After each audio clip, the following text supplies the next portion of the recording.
Assalamualaikum warahmatullahi wabarakatuh. Banyak di antara teman-teman para honorer yang masih kebingungan mengenai formasi dan penempatan P1, P2, dan P3 ataupun pelamar umum dalam seleksi P3K tahun 2022 ini. Nah, saya akan menjelaskan dan mensimulasikan ulang bagaimana pola dan prosedur penempatan P1, bagaimana P1 turun prioritas menjadi P2, P3 atau menjadi pelamar umum, bagaimana keadaan formasi untuk seleksi pertama bagi P2 dan P3 yang tidak memiliki sekolah induk, serta bagaimana pelamar umum tidak mendapatkan formasi setelah seleksi pertama selesai dilaksanakan.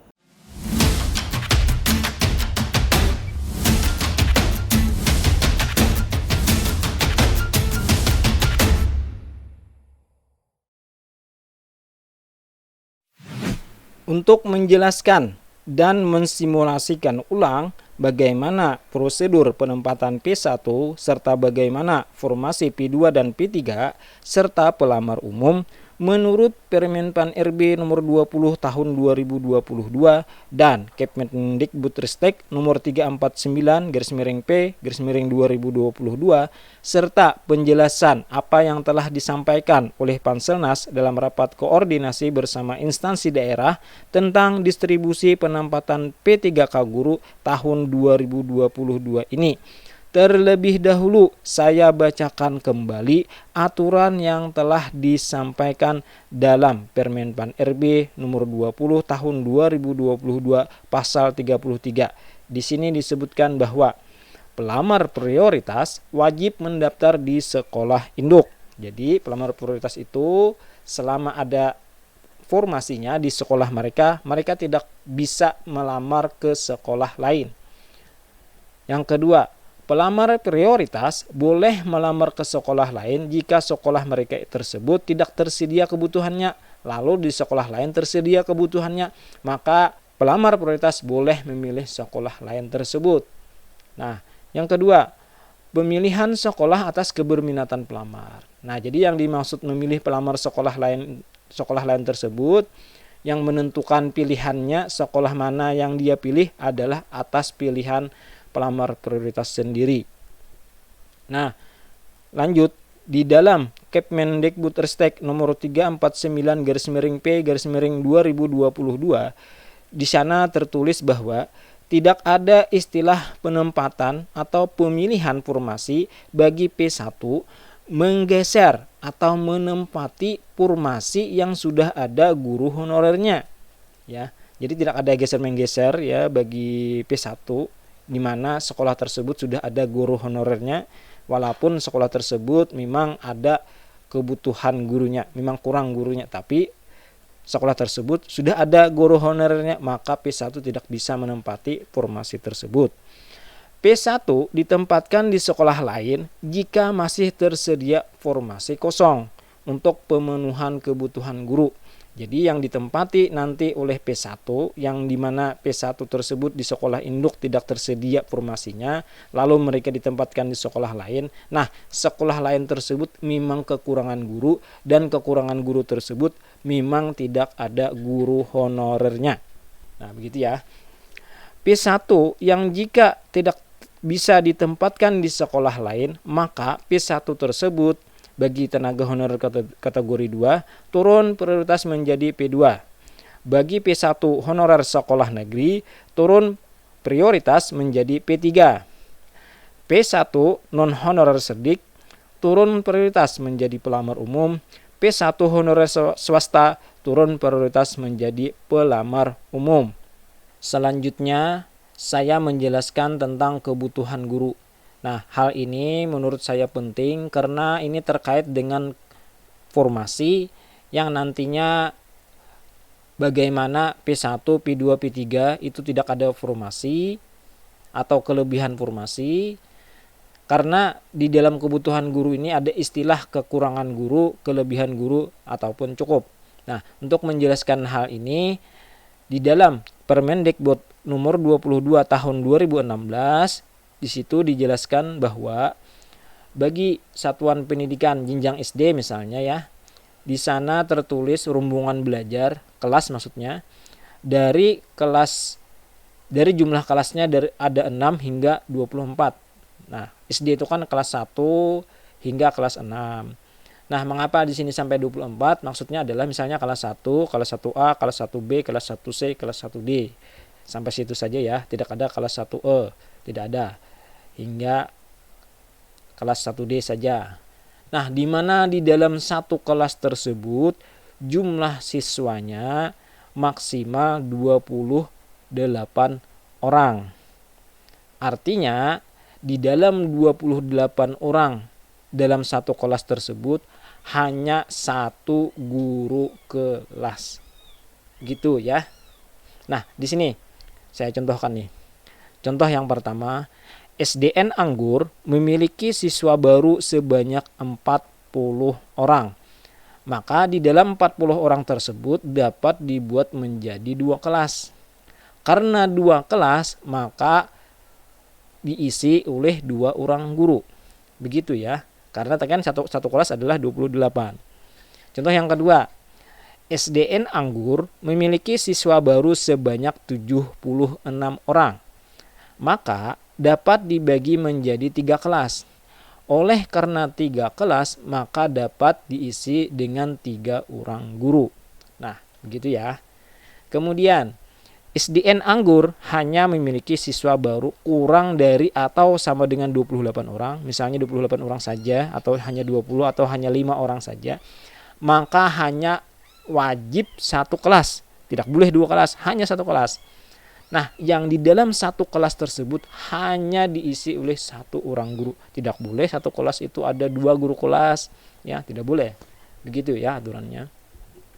Kemudian di dalam Permendikbud nomor 15 tahun 2018, di sini disebutkan bahwa pelaksanaan pembelajaran itu paling sedikit 24 jam. Jadi misalnya nih guru kelas tadi, di dalam satu kelas tadi ada 1 orang guru kelas, itu paling sedikit mereka harus 24 jam. Tidak boleh kurang dari 24 jam. Selanjutnya, ini adalah contoh bagaimana kebutuhan dan keadaan guru honorer di dalam suatu kabupaten untuk seleksi P3K guru tahun 2022.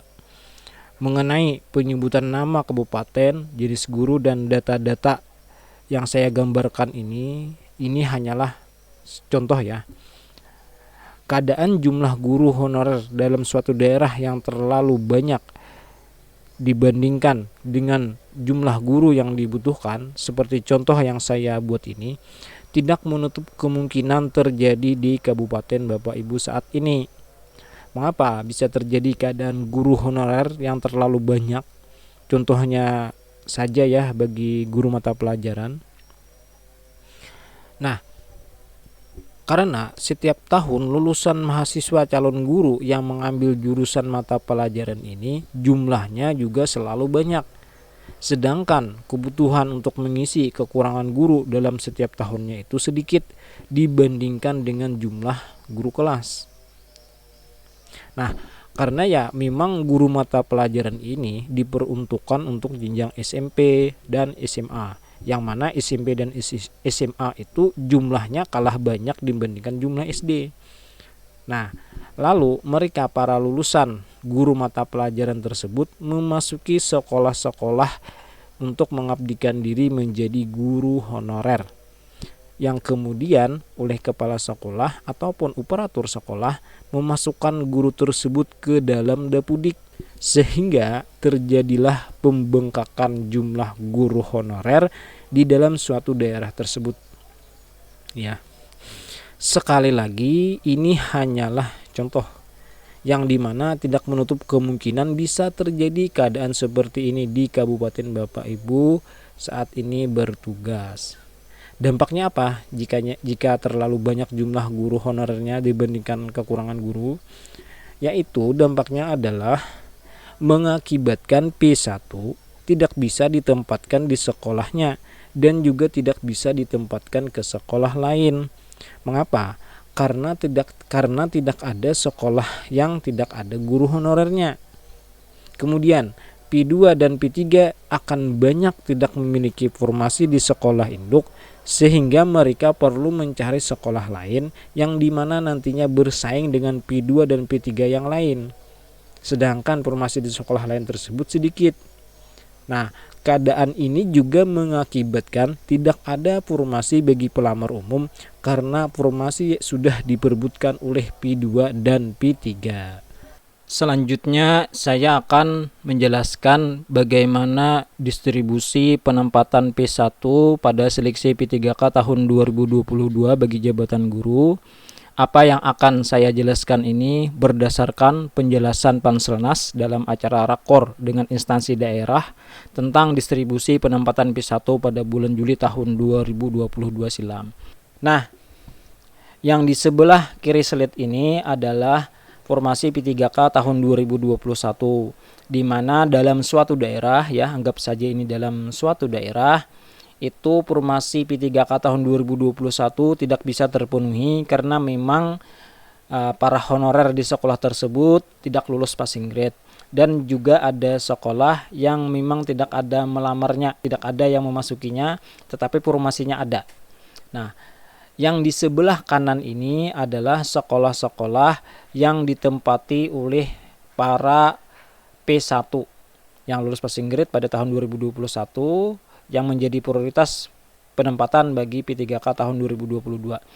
Nah, formasi yang di sebelah kiri ini akan pindah ke formasi ke sebelah kanan, di mana sebelah kanan ini tadi adalah sekolah-sekolah yang ditempati oleh P1 sepanjang sekolah tersebut tersedia kebutuhan gurunya. Kekurangan guru itu memang ada, ya, sehingga formasi tersebut pindah ke sekolah. Contohnya yang di slide ini adalah sekolah A. Nah, jadi yang ini pindah lagi ke sekolah B karena memang tersedia kebutuhannya, ya. Kemudian yang ini pindah ke sekolah C.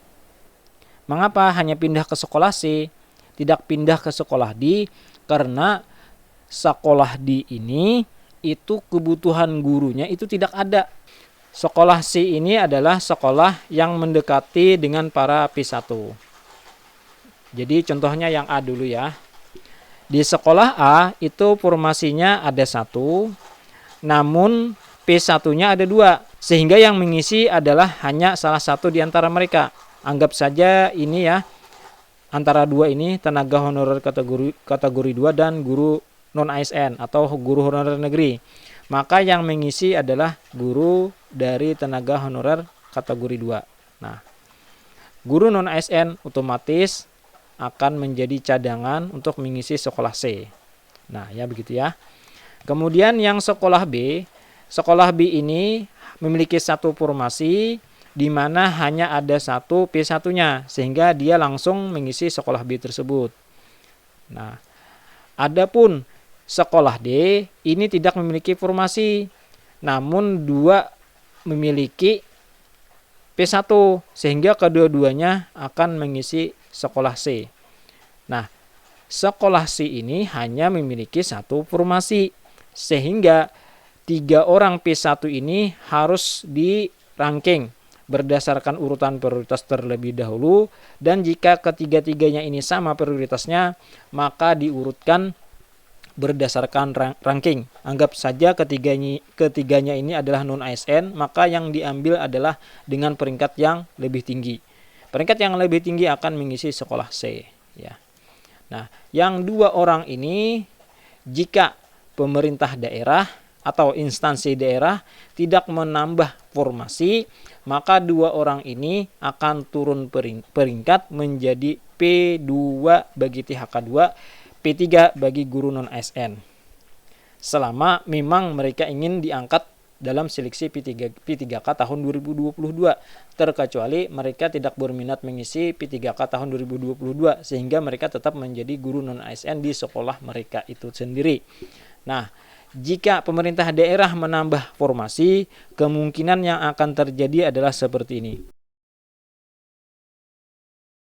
Nah, sehingga yang 2 orang di antara ini, 1 di antaranya harus mengisi ke sekolah C. 1 orang tidak bisa mengisi sekolah D karena sekolah D tadi sekolahnya itu tidak ada kekurangan guru atau kebutuhan gurunya itu tidak ada. Selanjutnya saya contohkan lagi ya, yang di dalam lingkaran ini adalah para P1 bagi lulusan PPG dan juga guru swasta, karena mereka kan tidak memiliki sekolah induk.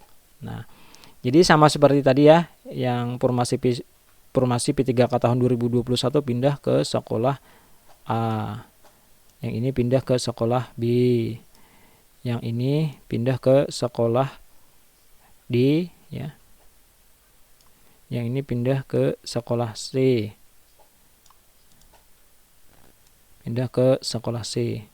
Nah, jadi yang sekolah A ini langsung menempati sekolahnya, yang B langsung menempati sekolahnya. Nah, yang C dan D ini akan diperebutkan oleh P1 urutan ketiga dan urutan keempat. Andaikan di sini P1 urutan ketiga 1 orang, sisanya adalah P1 urutan keempat. Nah, yang P1 urutan ketiga ini akan menempati sekolah yang kebutuhannya itu terendah ya. Anggap saja di daerah perkotaan. Kemudian lagi yang P4 2 orang ini, karena mereka ini semua kedua-duanya adalah P4, maka di-ranking. Maka nilai yang tertinggi yang akan mengisi sekolah D. Nah, 1 orang terpaksa tertinggal di dalam lingkaran dan akan turun prioritas menjadi pelamar umum karena memang tidak ada formasi lagi untuk diisi. Terkecuali pemerintah menambah formasi, ya begitu ya yang dijelaskan oleh Panselnas di bulan Juli yang telah lalu. Namun seperti kita ketahui, seperti saat ini ya, juga sudah ada beberapa formasi tambahan bagi daerah-daerah yang telah menambahkan usulan formasi. Tapi ada juga daerah yang tidak menambahkan formasi, ya begitu ya. Nah, jadi andaikan contoh di dalam slide ini pemerintah daerah itu menambah formasi, maka yang P1 di sini yang urutan keempat tadi akan mengisi sekolah D ya. Nah,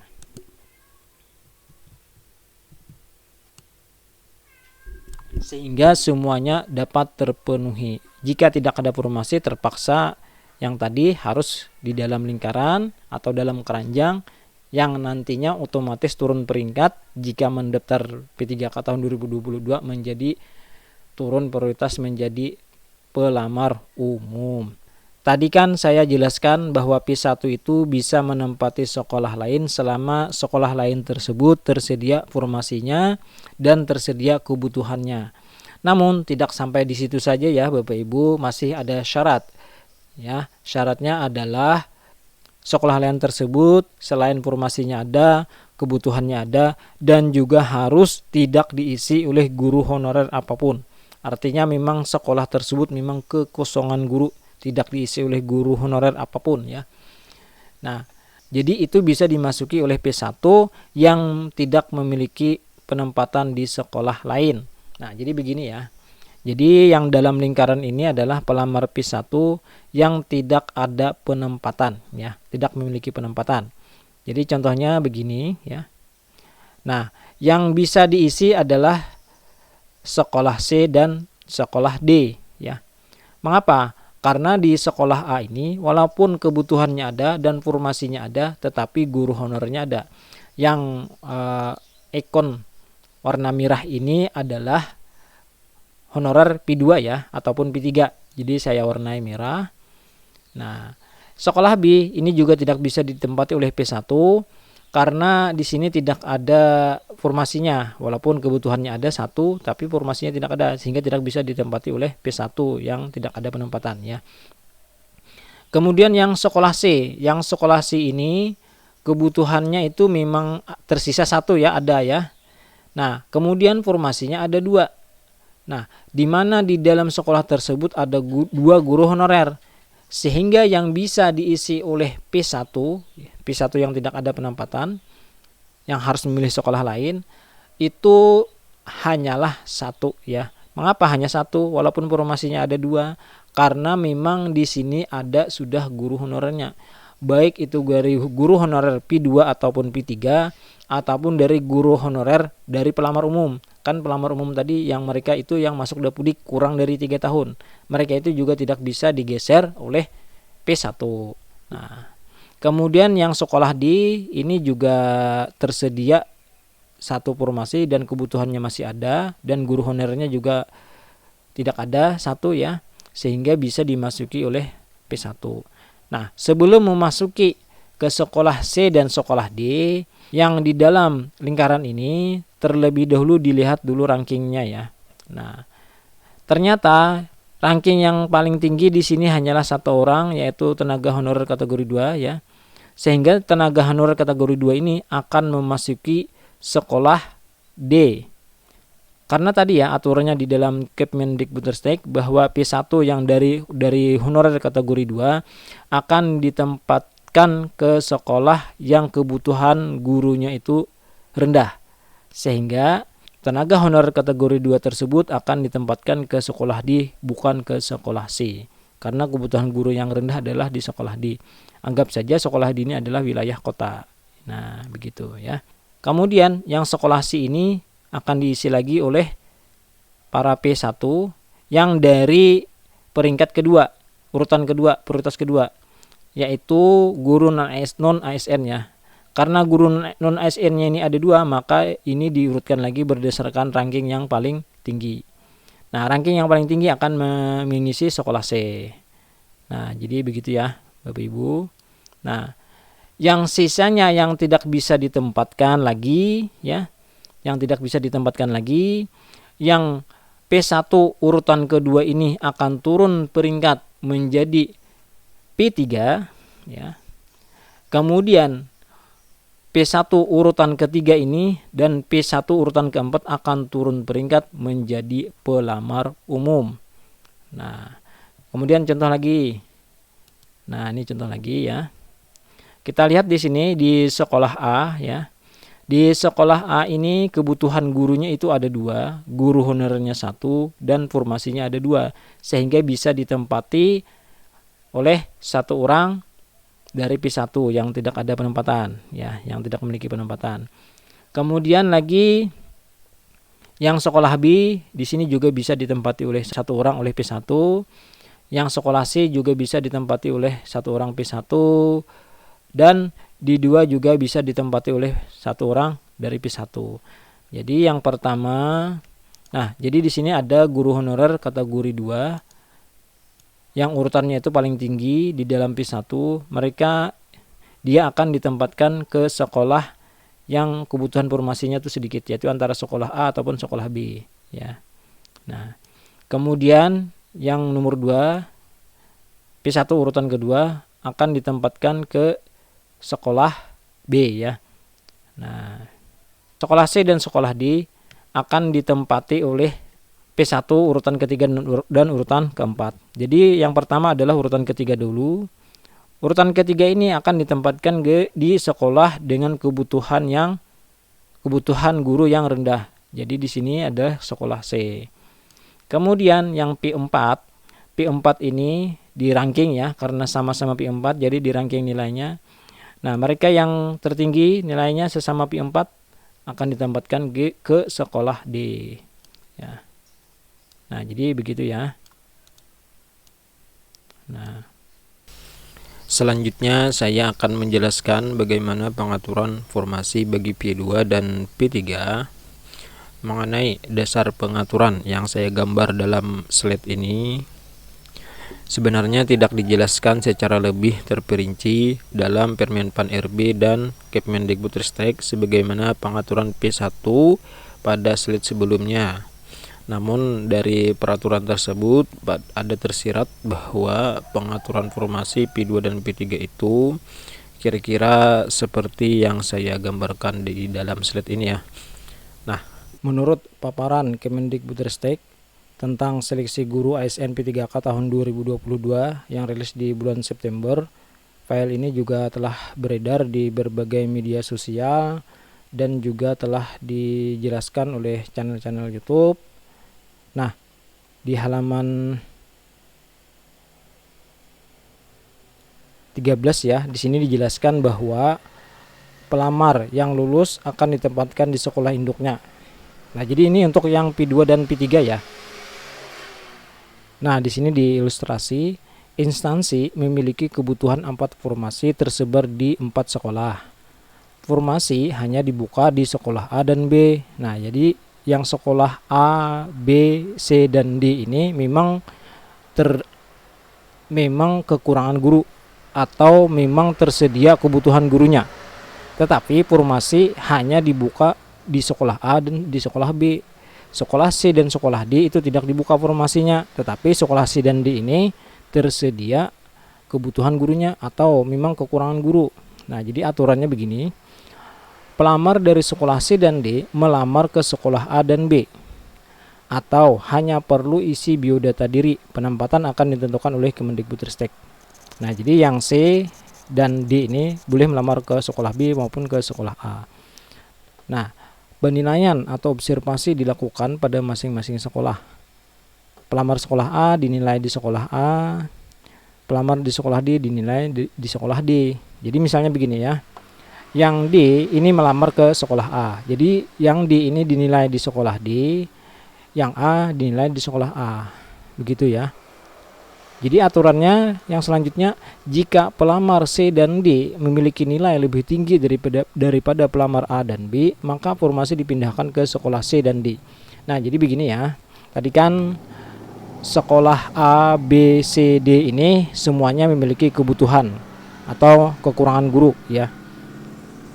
Nah, yang memiliki formasi hanya sekolah A dan B. Jadi sekolah C ini boleh melamar ke sekolah A maupun melamar ke sekolah B. Begitu juga dan D, yang D boleh melamar ke sekolah A dan boleh melamar sekolah B selama sekolah C ini memang kekurangan guru dan D memang kekurangan guru. Jadi saat seleksi nanti yang C andaikan melamar ke sekolah A, maka yang C ini dilakukan penilaian di sekolah C juga. Yang A juga dilakukan penilaian di sekolahnya juga. Misalkan sekolah C ini memiliki nilai lebih tinggi daripada di sekolah A, maka formasi di sekolah A akan pindah ke sekolah C. Begitu juga yang sebelah sini ya. Nah, mengenai pengaturan ini akan saya jelaskan ulang di bagian slide ini. Nah, peserta yang di dalam lingkaran ini adalah peserta P1 yang turun menjadi P2 dan P3. P1 tersebut adalah dia itu memiliki kebutuhan guru di sekolah induk, tetapi tidak memiliki informasi. Nah, contohnya seperti ini ya. Nah, seperti sebelumnya juga, upaya pemerintah itu agar P1 itu bisa ditempatkan, maka formasi yang P3K tahun 2021 akan pindah ke sekolah yang memang di situ ada kebutuhan gurunya dan juga ada P1-nya ya. Yang ini pindah ke sekolah B, yang ini pindah ke sekolah C. Nah, sekolah D itu memang tersedia kebutuhannya dan juga di situ ada P1-nya. Tetapi walaupun tersedia kebutuhannya, maksudnya di sekolah D ini adalah kekurangan guru. Nah, jadi diperlukan guru 1 orang, maksudnya begitu. Tetapi formasinya tidak ada atau usulan dari pemerintah daerah untuk yang tahun 2022 itu tidak ada. Sehingga mengakibatkan sekolah D ini kekosongan formasi walaupun kebutuhannya tadi ada. Nah, jadi yang sekolah A langsung ditempatkan di sekolah A, yang B langsung ditempatkan di sekolah B, yang C langsung ditempatkan di sekolah C. Kemudian pelamar P1 yang di sekolah D ini tidak bisa ditempatkan di sekolah D karena tidak ada formasi. Nah, keadaan seperti ini yang saya maksud pelamar P1 yang sebenarnya dia memiliki kebutuhan sekolah induk tetapi dia tidak memiliki formasi. Lalu bagaimana caranya? Nah, sebelumnya saya atur dulu ya agar mudah kita pahami bersama bagaimana pengaturan formasi yang dilakukan oleh pemerintah. Nah, ini sudah saya susun ya. Jadi ini hanya contoh, anggap saja ini formasi di dalam satu kabupaten, di mana dalam satu kabupaten tersebut memiliki 5 formasi.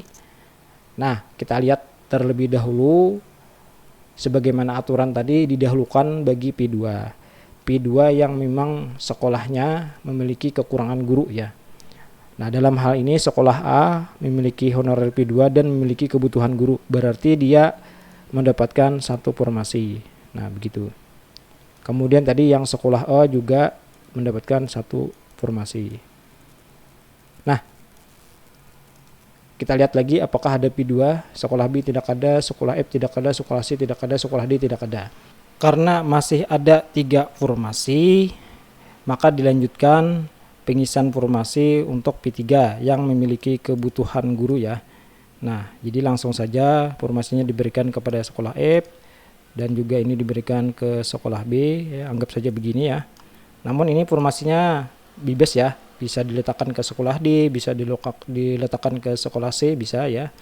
Nah, lantas bagaimana aturan seleksinya? Jadi terlebih dahulu untuk P2 ya. Jadi P2 ini mereka itu bersaing sesama P2.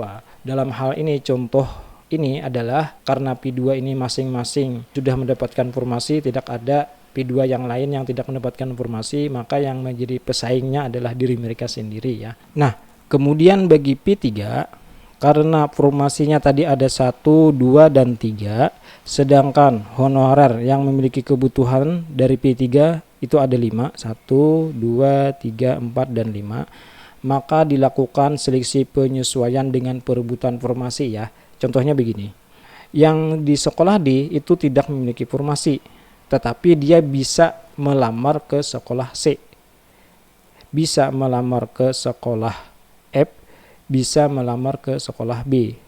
Adapun yang sekolah B yang memiliki formasi, F yang memiliki formasi, C yang memiliki formasi, dia tetap melamar di sekolah mereka sendiri, tidak boleh melamar ke sekolah lain. Yang boleh melamar ke sekolah lain adalah sekolah D karena dia tidak memiliki formasi.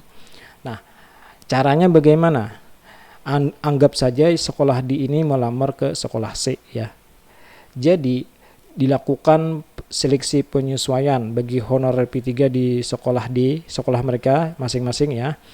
Adapun yang P3 dari sekolah C itu dilakukan seleksi penyesuaian di sekolah mereka masing-masing. Andai saja sekolah D dari P3 ini memiliki nilai lebih tinggi dari honor P3 dari sekolah C, maka formasi di sekolah C ini akan pindah ke sekolah D. Nah, masih ada P3 di sekolah D yang belum memilih formasi. Jadi P3 dari sekolah D ini bisa melamar ke sekolah F ataupun bisa melamar ke sekolah B. Anggap saja P3 dari sekolah D ini memilih ke sekolah B. Maka P3 di sekolah D ini dilakukan seleksi penyesuaian di sekolahnya. Kemudian honorer dari P3 di sekolah B ini dilakukan seleksi penyesuaian juga. Setelah dilakukan seleksi penyesuaian, mendapatkan nilai, ternyata nilai yang tertinggi adalah P3 dari sekolah D, maka formasi di sekolah B akan pindah ke sekolah D. Andai saja P3 di sekolah B ini lebih tinggi dari P3 di sekolah D, maka formasinya akan tetap ya. Nah, contoh lain, anggap saja begini ya, sebelum dilakukan seleksi, kita contoh lain. Misalnya formasinya begini, 1 di sini, kemudian, nah, begini ya, contoh yang lain.